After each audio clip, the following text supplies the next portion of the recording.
там в честь, тем более, что в этом году исполнится 75 лет нашей великой победе, да, нашего народа над немецко-фашистскими захватчиками.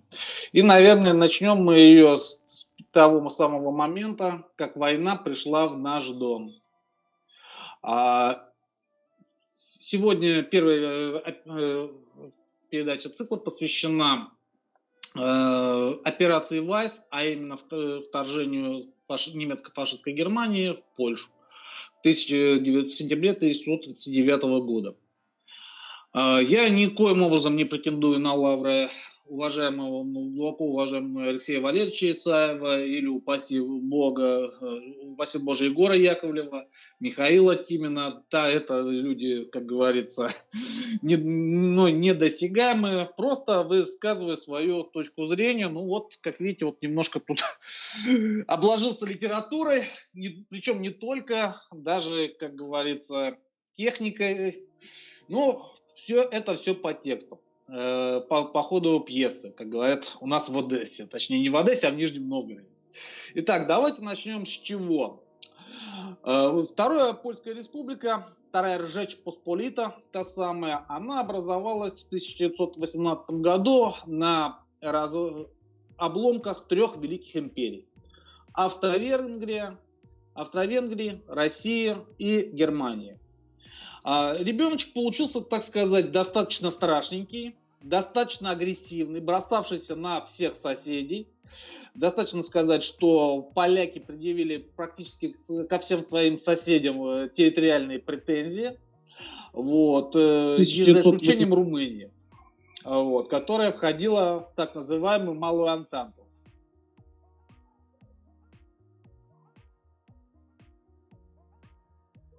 Я дико извиняюсь, какие-то тут немножко помехи связи.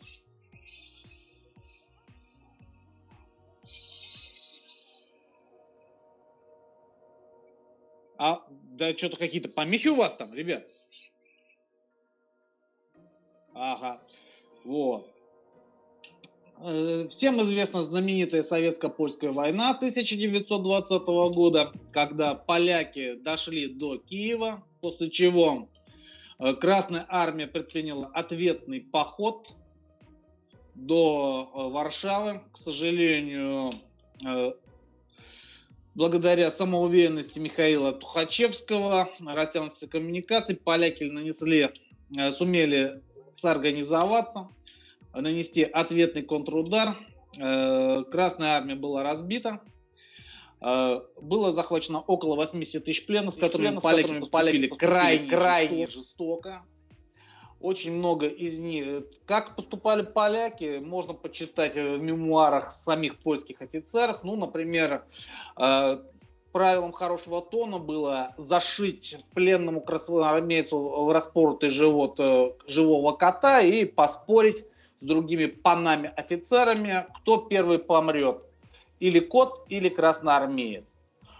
Вот. Ну, польских уланов обучали рубки на пленных красноармейцев. Их просто не кормили, расстреливали. И около 60 тысяч пленных красноармейцев так и осталось в польской земле. Поэтому, когда поляки начинают рассказывать сказки про Катынь, может быть, даже отчасти обоснованные, вы сразу говорите: ребят, а где 60 тысяч польских красноармейцев, которые остались в Польше в 1920 году, которым вы зашивали котов в желудок, в живот.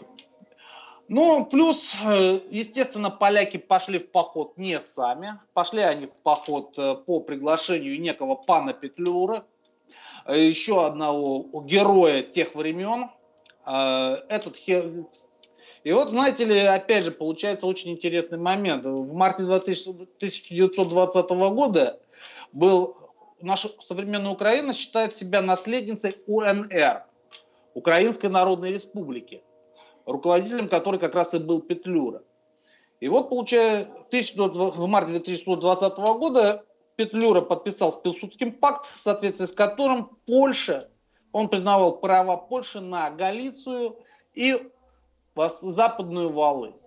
Вот получается, как бы украинский националист Петлюра в 1920 году украинские земли полякам подарил, а злой и плохой советский коммунист Сталин в 1939 году землю Украине вернул. Как-то вот получается не совсем правильно, я так думаю. То есть, кто больше-то украинский патриот? Петлюра, который продавал все, что мог, но пока не был выпнут с Украины теми же красноармейцами, сбежал в Польшу, откуда он был выпнут в Париж, где был убит Самуилом Шварцбардом за зверство в отношении еврейского населения Украины. Какими отличались его петлюровское воинство. Или или грузин Иосиф Виссарионович Сталин, который вернул эти территории в состав УССР, Украинской Советской Социалистической Республики. Ну да ладно, мы немножко отвлеклись.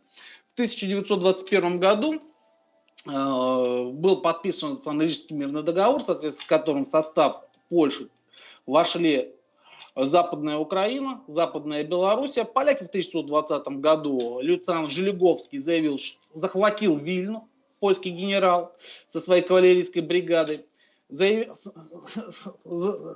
он объявил о том, что Польша к этому отношения не имеет, создал некое независимое государство Литвы, которая в 1922 году вошла в состав Польши. Кстати, Вильну, которая называется Вильнюс, столицу Литвы, вернул литовцам тоже товарищ Сталин. Это к вопросу о неправильном и коварном пакте Молотова-Риббентропа.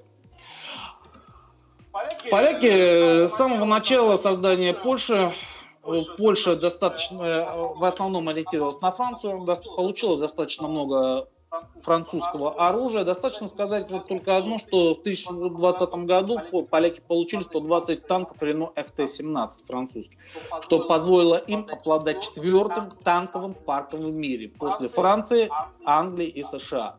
Ну, сами понимаете, Красная Армия подобным не обладала. В 1926 году к власти снова пришел Юзеф Пилсудский. Юзеф Пилсудский — это достаточно откровенный русофоб. Он начал бороться, так сказать, с Российской империей. Еще с Россией, еще во времена Российской империи, на тех границах, на которые были проведены по Рижскому договору, творилось. Ну, что там творилось, любой из вас может посмотреть замечательный такой фильм, есть старый советский «Государственная граница», часть 2, который как раз посвящен службе советских пограничников на польско-белорусской границе. И там прекрасно показано вот эти банды, которые постоянно переходили с участием польской армии на территорию СССР, которые совершали различные террористические акты диверсий. Одной из официальных идеологий была прометеизм. Это организация, была создана организация Прометей. То есть поляки то есть как сама Польша, так и ее разведка, знаменитая двойка, второе отделение Генерального штаба польской армии, она поддерживала все сепаратистские течения на территории Советского Союза. При этом поляки достаточно плохо относились к тем гражданам, тем лицам не польской национальности, которые проживали на территории так называемой Второй Речи Посполитой. В 1939 году население Польши насчитывало 35 человек, из которых 10 миллионов, то есть каждый третий, по переписи 1931 года не разговаривали на польском языке.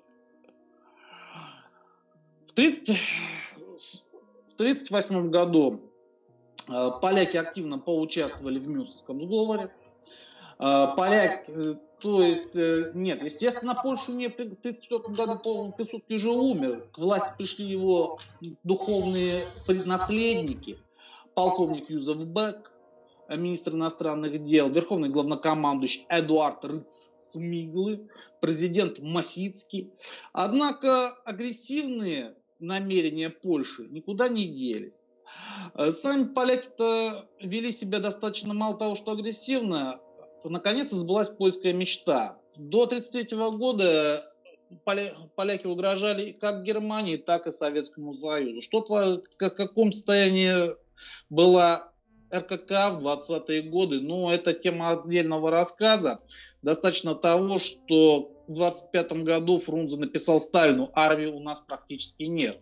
То есть РКК представляла собой кучу рабоче-крестьянской Красной Армии, большое количество людей, вооруженных царскими винтовками, царскими шашками, царскими пиками, с малым артиллерийским парком. Естественно, своих танков мы тогда и не производили, аэропланы были в единственном числе. Немецкий Рейхсвер, простите, немножко оговорился, по Версальскому мирному договору имел численность всего лишь 100 тысяч человек.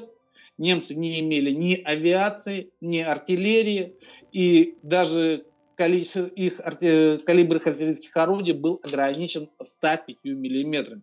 Все это позволяло полякам регулярно проводить как политические демарши. Поляки себя считали самой главной, самой ведущей державой Восточной Европы, которая может проводить свою, так сказать, независимую политику, тем более, что за поляками активно стояли французы и англичане. Нельзя сказать, что поляки не развивали собственную промышленность, но про польской предвоенной промышленности мы поговорим немножко попозже, когда будем говорить о войске польском. 1 сентября 1939 года. В 1933 году в Германии пришел Гитлер, который в 1935 году отринул последние ограничения Версальского договора, стал создавать тот самый вермахт, который немало попортил, 27 миллионов советских людей. Под советскими людьми я понимаю всех, которые погибли на той войне: русских, украинцев и белорусов, казахов, все национальности бывшего Советского Союза. И поляки, естественно, польские политики также читали Mein Kampf. Основным направлением, где Гитлер написал, что Германия должна развиваться на восток, и поляки, предлагали свои услуги в этом немцам. И до какого-то момента немцы так достаточно благосклонно взирали на все это. Как говаривал Геринг в беседе с польским министром иностранных дел Юсупом Беком: любая польская дивизия, которая погибнет в боях с красными русскими, сбережет одну немецкую дивизию. Реально, действительно, но, как говорится, хищники немножко разругались из-за добычи. Как известно, одной из первых жертв немецких фашистов стала Чехословакия. Чехословакию отдали ее союзники Англия и Франция, хотя Советский Союз был готов прийти на помощь Чехословакии, но вот проблема в том, что Советский Союз не имел границы с Чехословакией, и необходимо было пройти через территорию Польши и через территорию Румынии. Поляки быстренько в 1938 году заявили, что любой попытка советских войск пройти на территорию Чехословакии будет являться объявлением войны, и провели военные маневры в современной Волыни и Галичине. Что касаемо, естественно, Советский Союз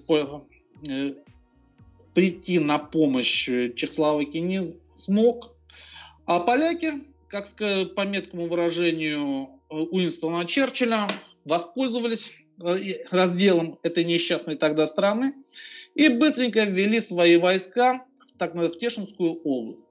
Тешин, по-польски Цешин, это город, являющийся одним из главных центров металлургической промышленности Чехословакии. На момент ввода польских войск там проживало 80 тысяч поляков и 120 тысяч чехов и словаков. То есть, как говорится, преимущество чехов и славаков было гораздо больше. Что самое интересное, поляки попытались вернуть эту область еще и в 1945 году. И лишь вмешательство Советского Союза не позволило начать войну между так называемой социалистической Польшей и Чешской республикой. Ну да ладно, мы опять же снова немножко забежали вперед. В 1939 году немцы... Дело в том, что Германия по решению Версальского договора была разделена на две части. Это Восточная Пруссия, та самая, которая сейчас является, часть которой является Калининградской областью, со столицей в городе Калининград, Кёнигсберг, и, собственно, Германия.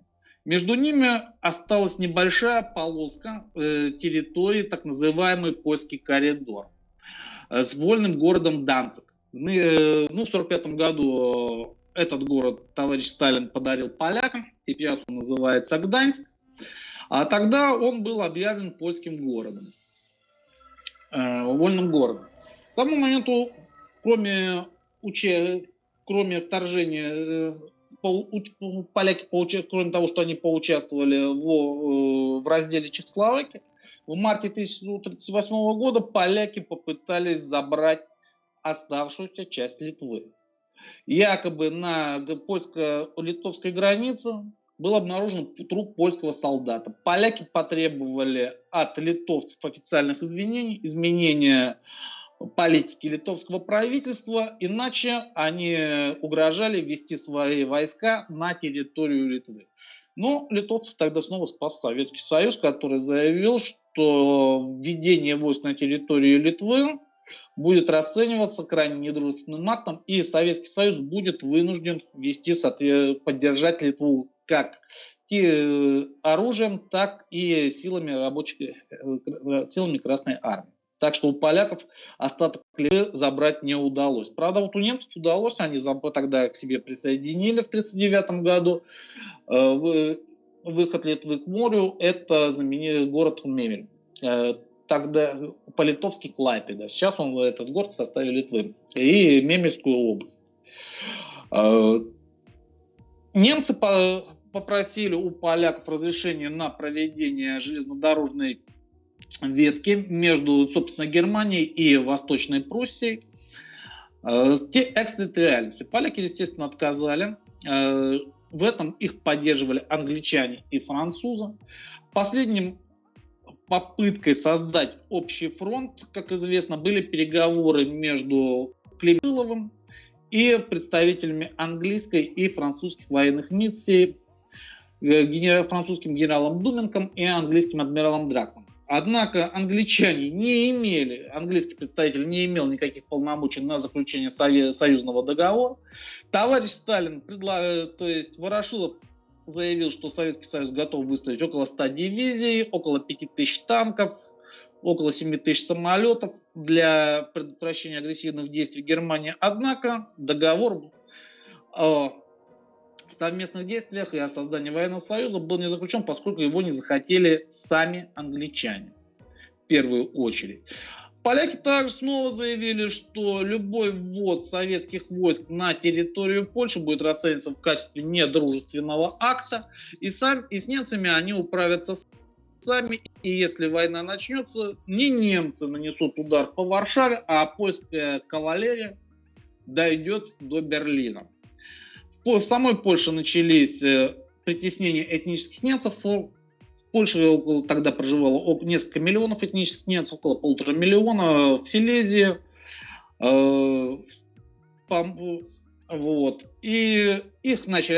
И немцев объявили пятой колонной.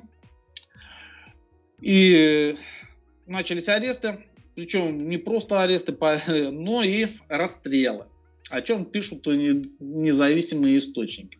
Итак, с какими же силами Вторая Речь Посполитая собиралась идти на Берлин? Изначально у поляков до 1939 года плана войны против Германии не было. У них был план войны против Советского Союза, имевший скромное название «Всход», что означает в переводе на русский «Восток». После обострения ситуации в 1939 году поляки стали разрабатывать все-таки план войны с Германией. Этот план стал называться Запад. То есть, так, как говорится, не просто, но со вкусом. Изначально поляки по мобилизации планировали выставить 1,5 человек, 39 пехотных дивизий, 30 кадровых, 9 резервных, 11 кавалерийских бригад, 3 горно-пехотные бригады, 10 пограничных бригад и 2 бронемоторизованных бригады. Ну, естественно, основой, ударным копьем войска польского стали 11 кавалерийских бригад. Должны были стать. Уже в середине 1939 года поляки начали скрытную мобилизацию. То есть резервистов призывали в польские дивизии на сборы, но уже домой не отпускали. Реально, 1 сентября 1939 года 840 тысяч человек. Эти части были объединены в 7 армий и в 4 оперативные группы.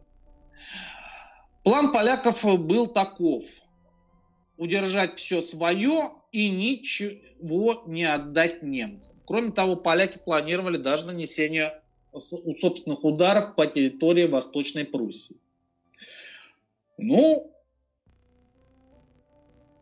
польские части были растянуты вдоль границы. Что такое польская армия? То есть, если вы думаете, что польская армия состояла из корпусов, нет. Польская армия, по сути дела, сама являлась усиленным корпусом, состояла из 3-4 дивизий, 1-2 кавалерийских бригад и артиллерийского полка, и тяжелого артиллерийского полка. Чем же была вооружена армия Второй Речи Посполитой? Начнем с вооружения офицеров. Длительное время вооружением польских офицеров был револьвер Наган. Тот самый знаменитый Наган 1895 года, который выпускался в Советском Союзе. В Польше он выпускался в городе Радом, назывался Наган Радом. В 1935 году поляки приняли на вооружение собственный самозарядный пистолет, получивший обозначение ВИС-35. Я надеюсь, всем будет очень видно эту картинку. Это знаменитый справочник Жука по стрелковому вооружению. Вот этот пистолет первый, с 1935 года. И это уже военный. Пистолет действительно получился хороший, действительно понравился немцам. И трофейные пистолеты ВИС-35 были приняты на вооружение вермахта и войск СС. Кроме того, основным пехотным вооружением была немецкая винтовка Маузер образца 1898 года под обозначением Маузер М1924. Винтовка получилась действительно хорошая. Польская винтовка наряду с чешской и бельгийской считалась одной из лучших винтовок Маузера в мире. Ну, это, конечно, не считая немецких. Сейчас я вам покажу. То есть я тоже подготовил. Вот. Сейчас, секундочку. Закладка, наверное, к сожалению, может быть, выпала. Вот. Вот, пожалуйста, немножко сюда упала. Вот это польские винтовки. Вот это польские винтовки. Великая 1 сентября 1939 года и карабины. Ну, естественно, в вооружении кавалерии были карабины. Укороченные винтовки. Укороченные кавалерийские винтовки. Пистолетов, пулеметов поляки не имели. Лишь перед началом войны, в 1939 году, они выпустили большое количество пистолетов-пулеметов под калибр 9 мм, получивших обозначение МОРС. В переводе на русский язык это смерть. Вот снова этот пистолет-пулемет. Я надеюсь, все видят. Основным стрелковым вооружением польской армии это и являлось. То есть винтовки и пистолеты являются основным вооружением польской армии. Для того времени это было оружие достаточно очень неплохое на мировом уровне. Теперь, что касаемо пулеметного вооружения. Изначально польская армия имела пулеметы как австро-венгерские Шварцлозы, так и немецкие МГ-08 Машингевер на базе Максима, так и наши родные отечественные пулеметы Максим калибра вот. В 1930 году в качестве ручных пулеметов использовались пулеметы, французские пулеметы Шоша и немецкие Максим МГ-08-15. Вот польский пулемет, вот предвоенные польские пулеметы. В 1928-30 году было принято решение принять на вооружение пулемет Браунинг М1928 и Браунинг образца 1930 года. Вот это вот Браунинг 1930 года. Я приношу извинения, если кому-то не видно, к сожалению, еще не научился я вставлять фотографии.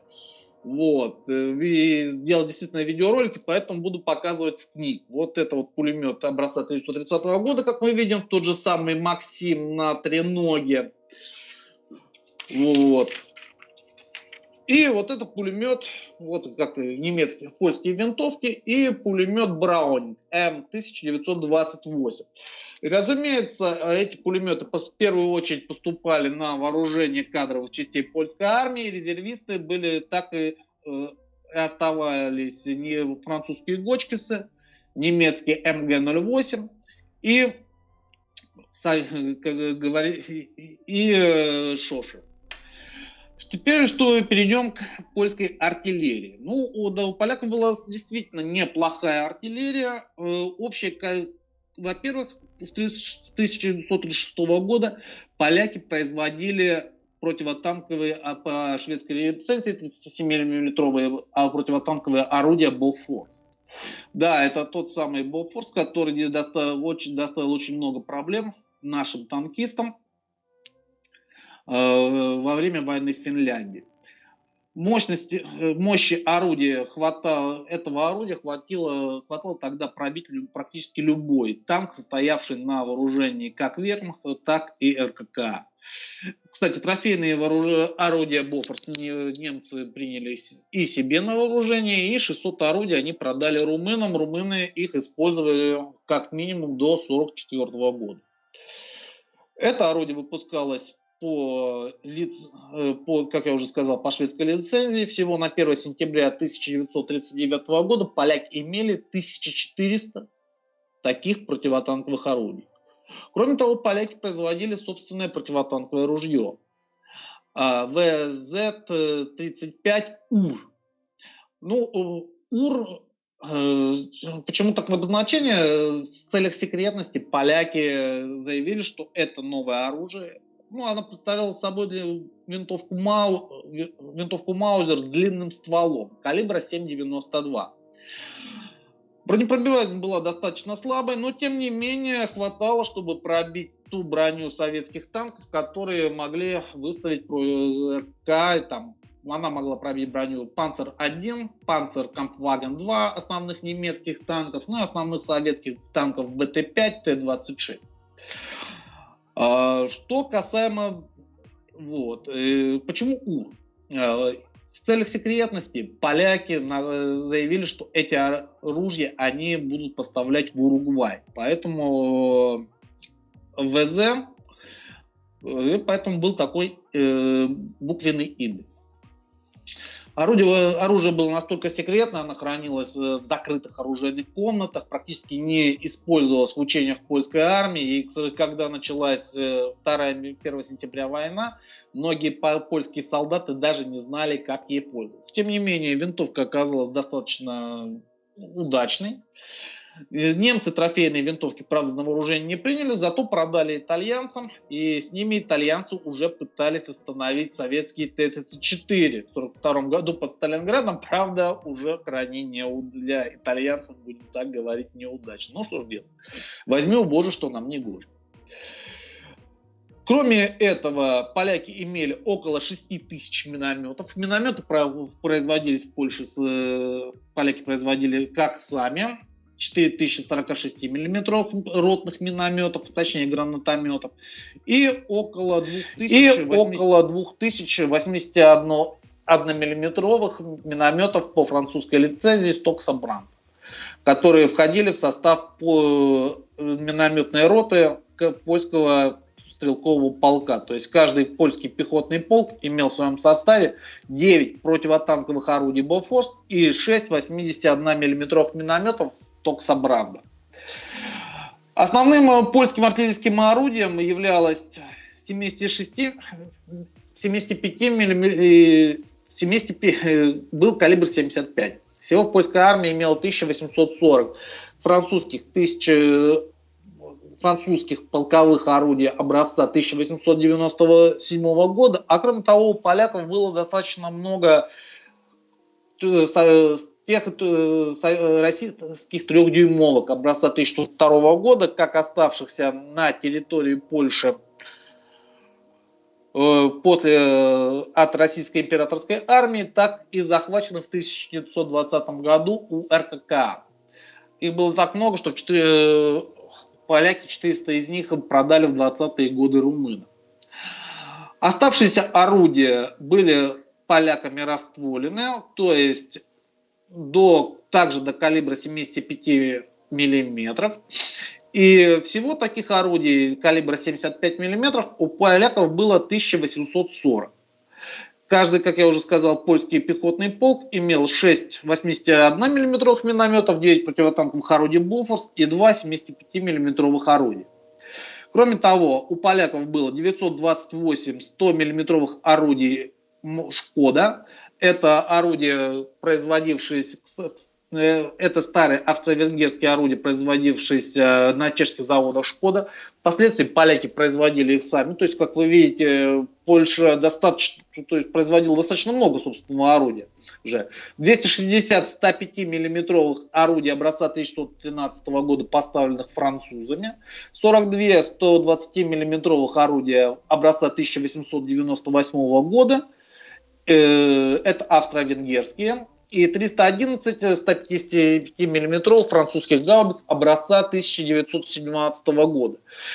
Все это давало полякам в общей сложности 3500-3600 орудий в строю.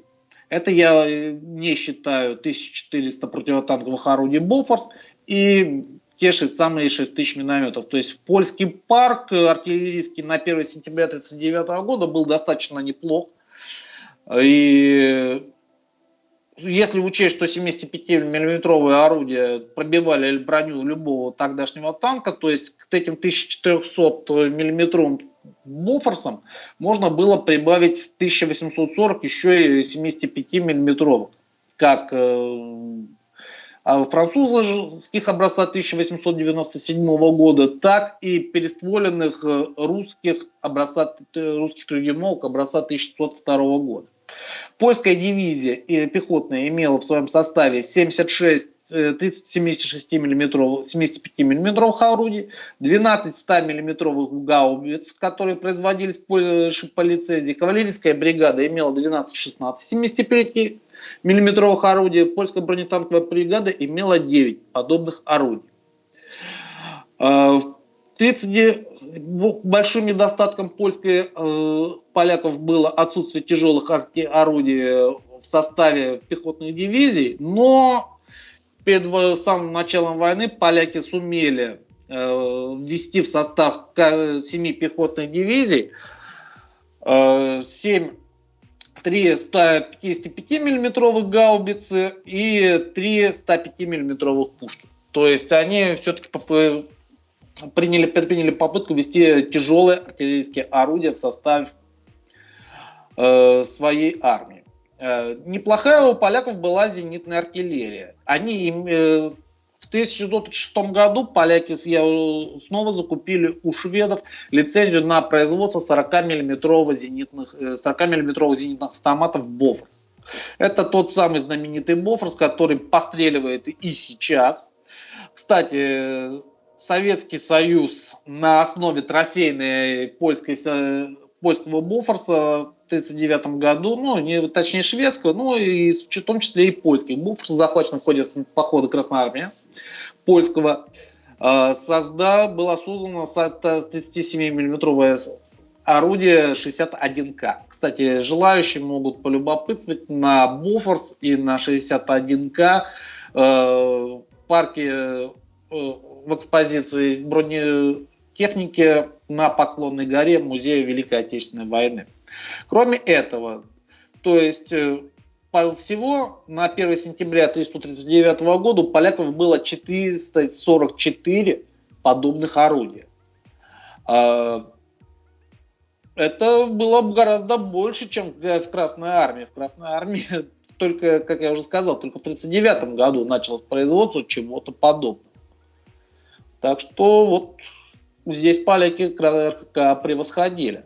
Орудие было достаточно удачное, и поляки поставляли Бофорсы собственного производства, хоть и изготовленные по шведской лицензии ВАН. Кроме этого, у поляков было 50 20-мм автоматов, аналогичных Эрликону, но производившихся по чертежам польских конструкторов, и несколько батарей 76-мм орудий. То есть практически у поляков было более 500 зенитных орудий. То есть по тем временам это было очень даже неплохо. И поляки считали свою армию, если не одной, первой пятерки топ армии мира. Естественно, вроде бы они считали, что все-таки вермахт уступает, но зато РКК, рабоче-крестьянскую Красную армию, они по техническому обеспечению превосходят. То есть, как мы видим, поляки производили и противотанковую артиллерию, и полевую артиллерию, и зенитную артиллерию. Поляки, теперь перейдем к танковому парку польской армии 1939 года. Как я уже сказал, первыми польскими танками стали 120 Рено ФТ-17. Они активно поучаствовали в советско-польской войне. Кстати, одним из польских бронетанковых отрядов, состоящих, правда, из французов, командовал тот самый знаменитый Шарль де Голль.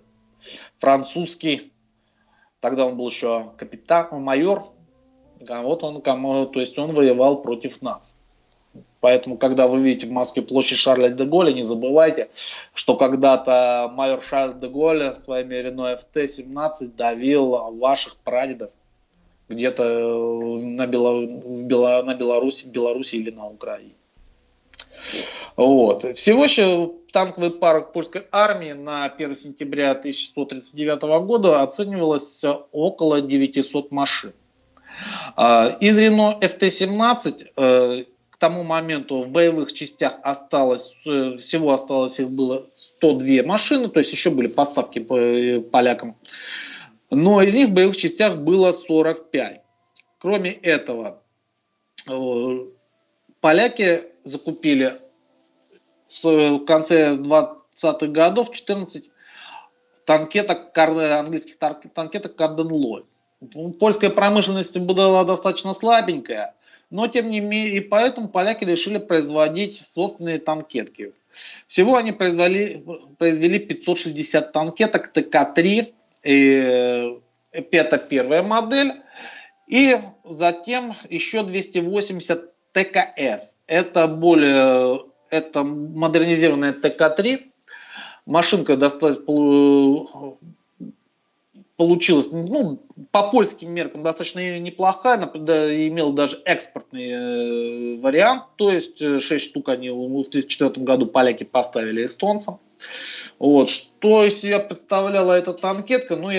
Как известно, я никогда не сказал, что я моделист. Вот для желающих, вот это тот самый знаменитый бронированный таракан, я надеюсь, все его видят, бронированный таракан, второй Ржечи Посполитой. Правда, это уже танкетка с 20-миллиметровым орудием, но о нем мы поговорим немножко позднее. Перед войной поляки, попытались, изначально танкетка имела на вооружении пулемет калибра 7,62, но перед войной 20 танкеток поляки превратили в такой истребитель танков по-польски, оснастив их 20-миллиметровыми орудиями и даже, кстати, добились определенных успехов. В этом вопросе я потом как-нибудь для сравнения, немецкий Панцер II, машины, выполненные в одном и том же масштабе. Я изначально поставлю вот танкетку, и вот посмотрите на Панцер 2.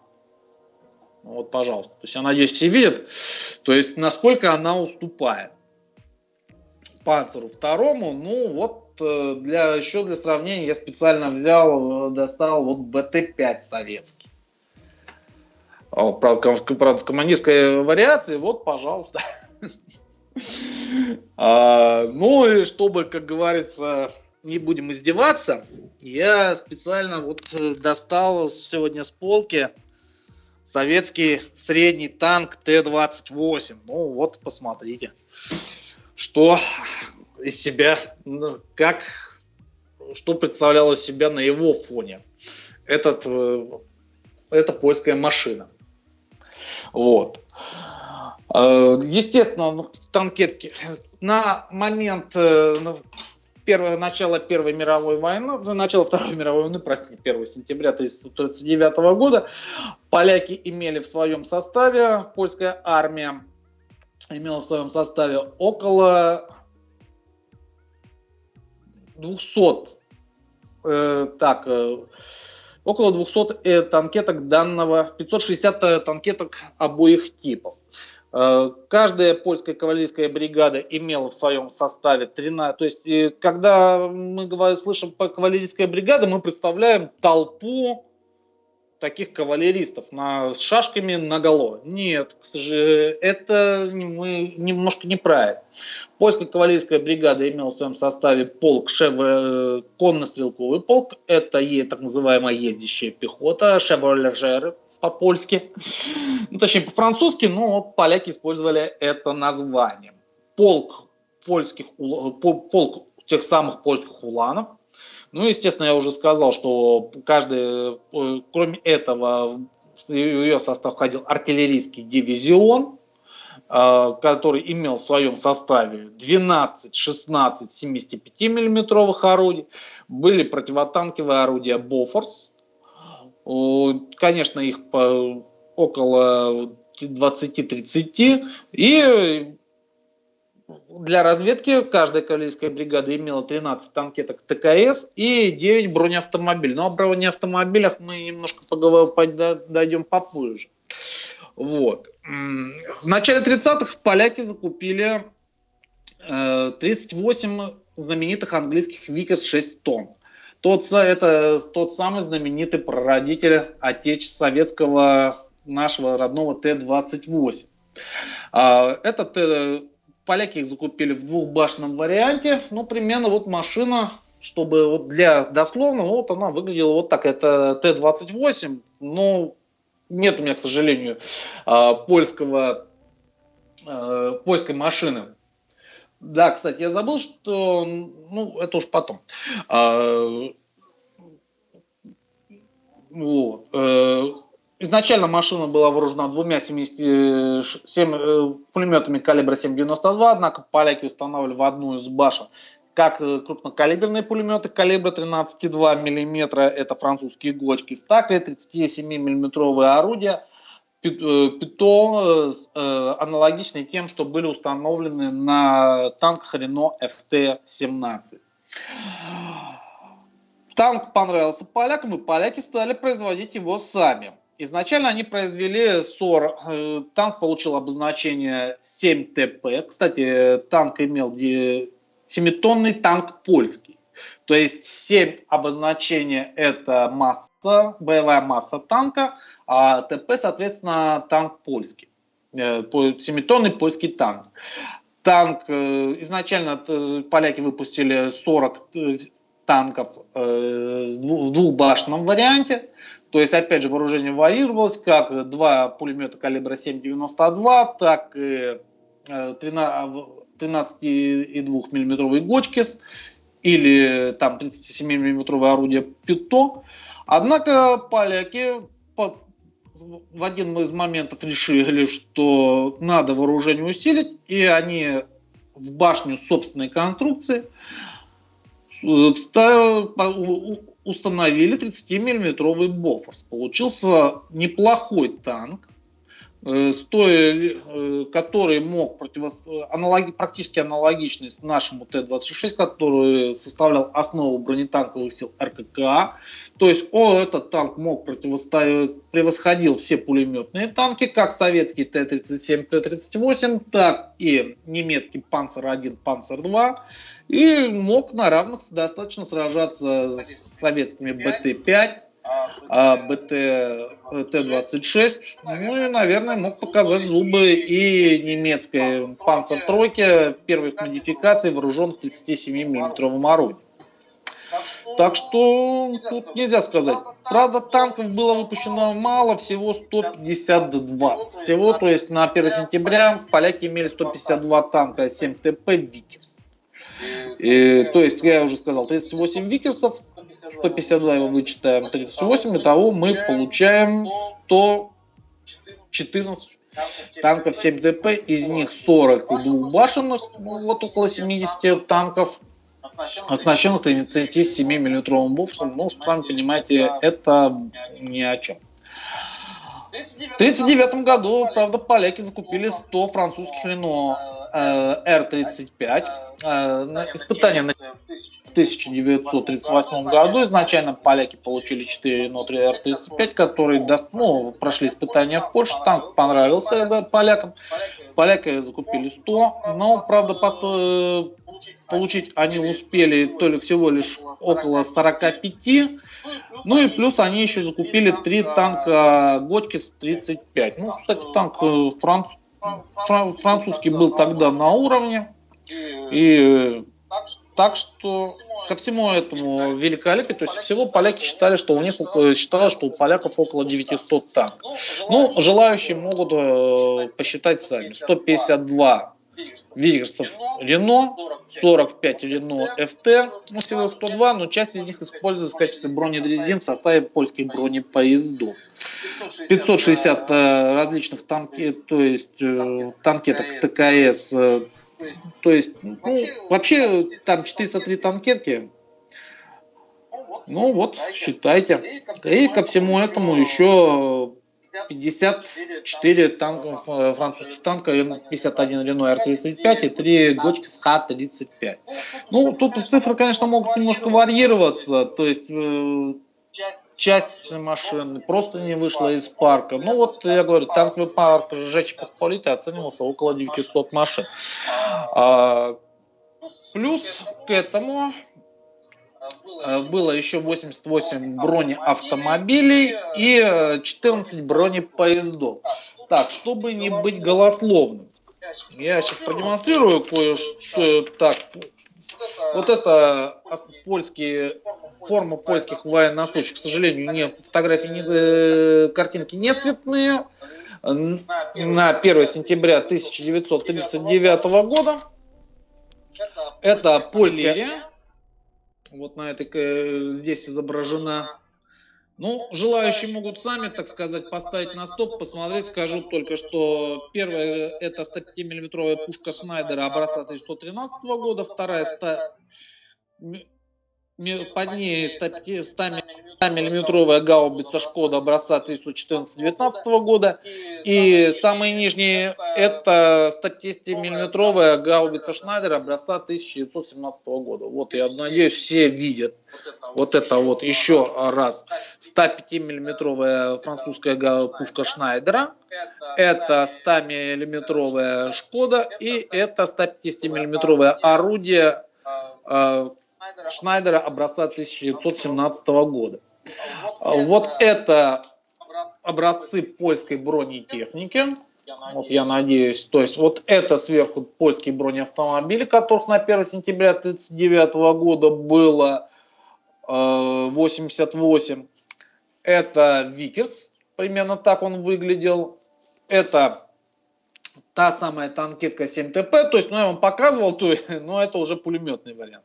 Кроме того, на базе как танкеток, так и танков выпускались тягачи. Вот это тягач на базе танкетки.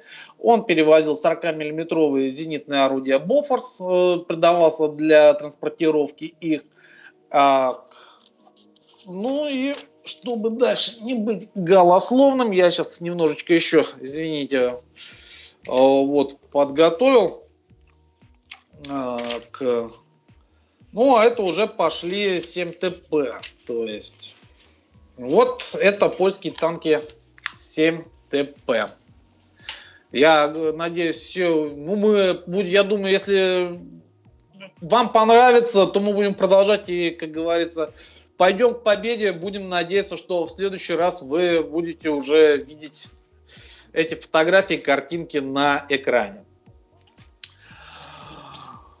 Кроме того, поляки пытались произвести свой колесно-гусечный танк. Но мы же верим господину Суворову, который говорит, что колесно-гусечные танки строил исключительно агрессивный Советский Союз. Нет. Поляки тоже пытались. Этот танк получил обозначение 10ТП. Правда, у поляков ничего не получилось.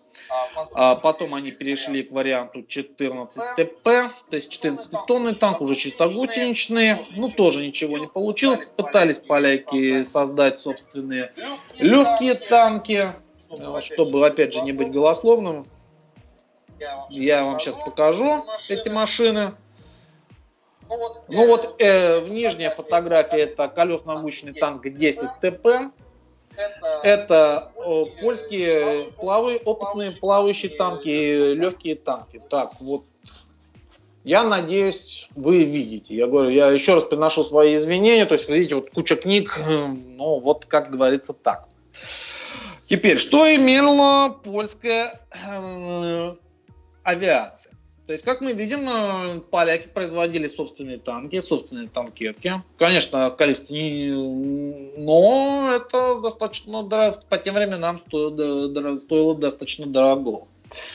То есть, собственные танки в те времена не каждая страна производила. Их можно было посчитать, ну, наверное, по пальцам. Ну, если не одной, то двух рук. Ну, вот Польша входила в этот состав. ВВС. Что самое интересное, поляки производили и полностью обеспечивали свои потребности в ВВС. Парк польских ВВС сами поляками оценивался от 1500 боевых самолетов. Но реально из них боевых было, ну, более-менее современных конструкций было 771. Из них в боевых частях было 421. Что представляли из себя польские истребители? Поляки производили собственные истребители. Этими истребители так называемого конструктора Казимира Пулавского. Они же назывались пулавчаки. В 1931 году они стали выпускать свои истребители ПЗЛ-П7. Истребитель получился достаточно... Истребитель представлял из себя высокоплан. Вот, моноплан с высоким расположением крыла. Вот верхняя картинка, я надеюсь, все видят, это истребитель ПЗЛ-П7. Нижняя картинка — это его дальнейшее развитие, истребитель ПЗЛ-П11, Пулавчаки. С 1935 года всего на 1 сентября 1939 года у поляков было 105 старых истребителей П-7, из которых 30 из них было в боевых, из которых 30 было в боевых частях.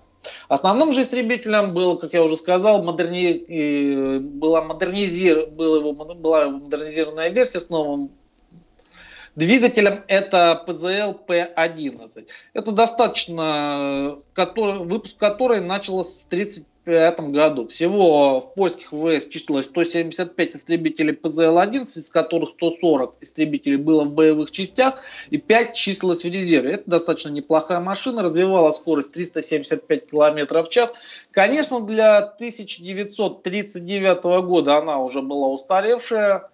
Ну, по сути дела, истребитель получился на уровне советского И-15. И-16 уже его бил, ну а Мессершмитту он уже, то есть, если учесть, что первые модификации И-16 имели скорость около 440 км в час, а последние 480, а Пулавчак развивал всего лишь 375, ну, судите сами, насколько он уступал. Мессершмитту он уже уступал около 185-200 км в час, то есть Мессершмитт БФ-109 уже развивал скорость, как известно, более 500 км в час. Простите, в глотке немножко пересохло. Истребитель, кстати, этот истребитель имел достаточно хороший экспортный успех. Его закупали румыны, причем румыны закупили его не просто так. Они еще закупили лицензию на его производство, они производили П-11 в Румынии. И в Румынии он прослужил достаточно долго, до конца Второй мировой войны. Вот. Некоторые советские асы имеют в качестве сбитых румынские ПЗЛ П-11, точнее уже были ИАР П-11. Следующим развитием этого истребителя стал ПЗЛ П-24. Эта машина уже имела более мощный двигатель, позволявший развивать скорость до 430 км в час, закрытую кабину, возможность на некоторых из них устанавливать 20-миллиметровые орудия. Этот истребитель имел еще большую успех, то есть его поставляли в Турцию, турки также наладили его в производство по лицензии, его поставляли в ту же Румынию, его поставляли в Болгарию.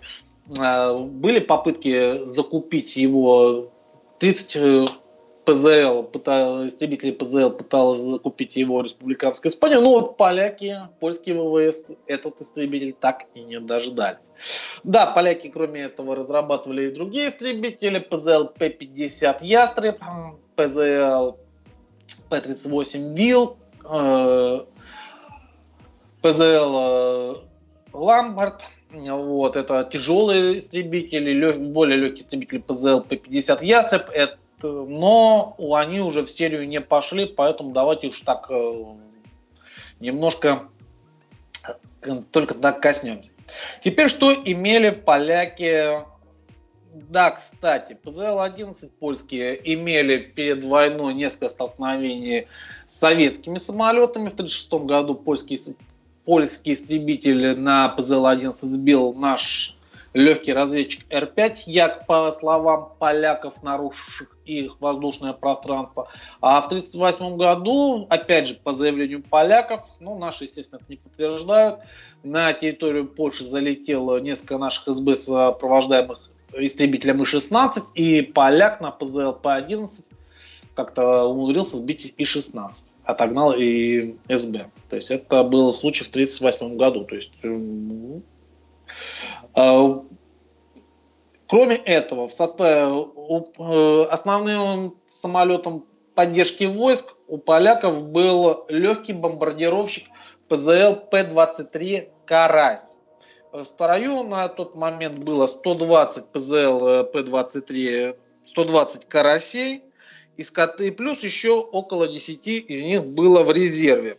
Так, для всех желающих, вот видите, вот это вот внизу польский, вот я вот пальцем на него показываю, это ПЗЛ П-23 «Карась». Как видите, он тут, что он вам напоминает? Это стандартный однодвигательный бомбардировщик, те самые, которые назвал, снова вернусь, не могу не пнуть господина, точнее, какой он господин?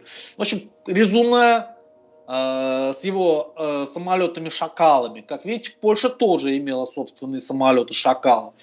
Вот. Единственное, что Карась не был пикировщиком, только Су-2 не был пикировщиком, который Резун смело своим, так сказать, росчерком пера записал в шакалы. Так что Польша тоже имела своих так называемых крылатых шакалов. Желающие ознакомиться с этим, я не буду создавать рекламу Резуну. Ладно, найдите сами в интернете. Вот. Что касаемо, самолет тоже имел неплохое, как говорится, поставлялся на экспорт в ту же Болгарию, плюс те самолеты, которые перелетели в Румынию, использовались румынскими ВВС до 1944 года, и часть из них нашла свою могилу под Сталинградом. Но вот в 1936 году поляки удивили весь мир, никто не ожидал. Поляки выкатили бомбардировщик ПЗЛ П-37 «Лось». По совокупности своих боевых качеств этот бомбардировщик был одним из лучших. в то время. Он развивал скорость 440 км в час, позволявшей уйти ему от большинства истребителей, то есть вы сами видите. То есть скорость лося была 440 км в час, а скорость самого современного польского истребителя ПЗЛП-11 375. То есть бомбардировщик, по сути дела, был скоростнее истребителя. Вот. Так, ну, вот, наверное, вам нужно показать. Черт, нет.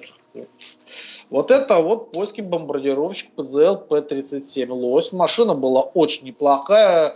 Полякам поступила куча экспортных заказов, в том числе из Югославии. Но поляки из Югославии, из республиканской Испании, из той же Румынии. Кстати, румынам «Лоси» достались те, которые прилетели в 1939 году после разгрома польской армии. И также у румынов они пролетали до 50-х годов. То есть, бомбардировщик получился не такой неплохой.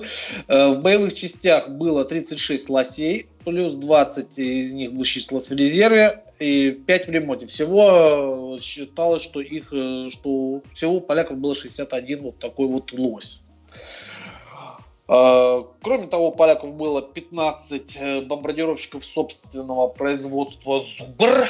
ЛВС-4 это тяжелый бомбардировщик, правда, он у поляков не очень получился. Вот, я надеюсь, фотография есть. К сожалению, боюсь, нету, да, вот здесь, наверное, не заложил. Так, чтобы переношу знак. Так, тогда нету. Простите, в следующий раз. Желающие, опять же, могут ознакомиться с изображением «Зубра» в интернете. Вот. И основу польской авиации составляли самолеты, которые предназначены для легкие разведчики и корректировщики артиллерийского огня. Это Р-13 Люблин, 55 в строю, плюс 30 в резерве, и РВД-14 Цапля, 40 в строю, 10 в резерве. То есть, по сути дела, поляки имели на начало войны, если так посчитать, то есть 170 боевых истребителей и 156 бомбардировщиков и 95 разведчиков. Как говорится, это я имею в виду в боевых частях. Я не говорю ни количество выпущенных, ни количество состоявших на вооружении. Я имею в виду те боевые части, которые 1 сентября 1939 года могли взлететь. Правда, поляки, конечно, предприняли перед войной определенные меры. Все самолеты были рассредоточены по полевым площадкам, поэтому немцам накрыть их на аэродромах не удалось. Плюс польская авиация, польские летчики имели достаточно хорошую боевую подготовку, поэтому, кстати, они продемонстрируют в боях против превосходящих сил вермахта. Что имели польские ВВС? Польские ВВС имели достаточно современный эсминец «Вихрь» французской постройки, имевший на вооружении 4 130-мм орудия. И, польский флот в той войне не сыграл никакой роли, поэтому я вот так уж упомяну. 5 малых немецких миноносцев, которые были построены в 1914-1918 году, они достались полякам из состава бывшего Кайзер-Марина, Кайзерской Германии. 5 достаточно современных подводных лодок, современный минный заградитель «Гриф», имевший на вооружении 6 120-мм орудий, 4 СКР, и кроме того в состав по польской финской флотилии входило 6 мониторов. Что же представляло из себя вермахт? Немцы бросили против поляков 60 пехотных дивизий, 60 дивизий, из которых было 6 танковых и 4 легких дивизии. Как танковые дивизии, так и легкие имели в своем составе танки. Штатная численность немецкой танковой дивизии была 324 танка, но обычно она не их ну, обычно, естественно, немцы их ее не соблюдали. А легкая дивизия имела в своем составе 86 танков. Что имели в своем составе немецкие танки? Это 1445 Панцер-1, по сути дела, это легкий немецкий танк, вооруженный с паркой двух 77 пулеметов калибра 7,92. То есть сейчас желающим я покажу фотографию. Я уж приношу извинения, просто, как говорится, почему показываю, может быть, вот это Панцер-1. Естественно, он, конечно, мог сражаться с польскими танкетками, и даже, конечно, их превосходил за счет вращающейся башни. Но вот встреча, разумеется, 7ТП для него была, как говорится, последней. 1223 танка Панцер-2 с 20-мм орудием. Ну, Панцер-2 его модель уже показал. Надеюсь, как говорится, вы ее видели. Вот это Панцер-2. Так, ну, чтобы было лучше видно. Вот это вот Панцер-2. Надеюсь, все видят Панцер-2. 120 танков, трофейных чешских танков ЛТ-38, или имевших обозначение 35Т. Некоторые в советские времена очень любили называть, что это писали, что это 35, не 35Т, а 35-тонный танк. Однако Т это 35Т, первая буква немецкого Чехиш. Ну, немецкая буква Ч состоит из 4 букв латинского алфавита. И вот первый является Т, то есть Ч, у нас в переводе на русский. Так, вот это Л-танк немецкий ЛТ-38, 112 линейных танков и 8 командирских машин. 98 Панцер-3 первой модификации с 37-мм орудием. Я уже говорю, я еще раз приношу извинения, может быть, как говорится, то, что вот я вам показываю, может, это излишнее, каждый может найти, ну вот уж, наверное, чтобы, если ты говоришь о чем-то, ты должен понимать, о чем люди. Вот это вот Панцер-3 с первой модификацией с 37-мм орудием и 211 Панцер-4Д с пушкой КВК-24, это короткоствольная 75-мм 24 пушка калибра. Вот он у него. Это Панцер-4. Надеюсь, все видят. Вот. С пушкой калибра 24. С пушкой 24 калибра. И, кроме этого, численность вермахта составляла 1,5 миллиона человек. 6 тысяч артиллерийских орудий, 2000 самолетов. Всего немцы сосредоточили против поляков 5 армий, объединенных в состав двух групп армий. Группа армий Юг имела в своем составе 35 дивизий, в составе 14, 10 и 8 армии, которые наносили удар из Силезии. И группа армий Север. Она имела в своем составе 17 дивизий. И 10-я, простите, сейчас, 3-я армия и,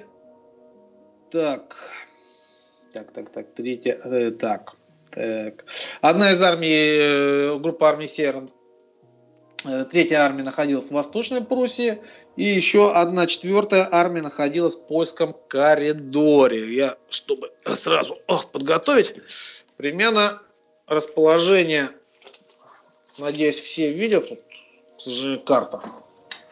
Вот это вот примерная карта той самой немецко-польской войны. Вот, надеюсь. Кроме того, Люфтваффе выделила 2000 боевых самолетов. Итак, немцы имели, как мы уже заметили, но флот, я говорю, морских боев в той войне не было. Как вы уже заметили, Люфтваффе имела немцы имели полное превосходство в личном составе, то есть на 840 тысяч поляков было 1500 немцев, то есть соотношение в личном составе в пользу немцев было 1:2. В пользу артиллерии, примерно 1 к 1, правда, немцы имели преимущество за счет того, что каждая немецкая дивизия имела в своем составе артиллерийский полк и более современные. Можно 5-минутный перерыв, Михаил? Михаил! К сожалению, вот не слышит, наверное. Миш, 5 минут перерыв можно, как говорится, в глубь? Ага.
Итак, как я извиняюсь, тут вот сижу на кухне, супруга подошла, попросила определенного маленького перерыва, тут еду разогреть.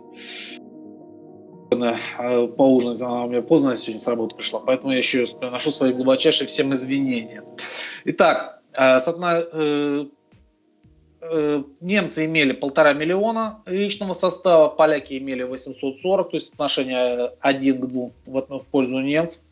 Немцы имели около 3000 танков, поляки имели 900. Ну, тут то есть и против 2000 немецких боевых самолетов противостояло около 400 польских боевых самолетов. То есть отношение 1 к 5 при полном качественном превосходстве немцев. Единственное, где у поляков было более-менее соответствие, это была артиллерия, как я уже сказал. 23 августа 1939 года, как вернемся к началу стрима, был заключен пакт о ненападении между Советским Союзом и Германией.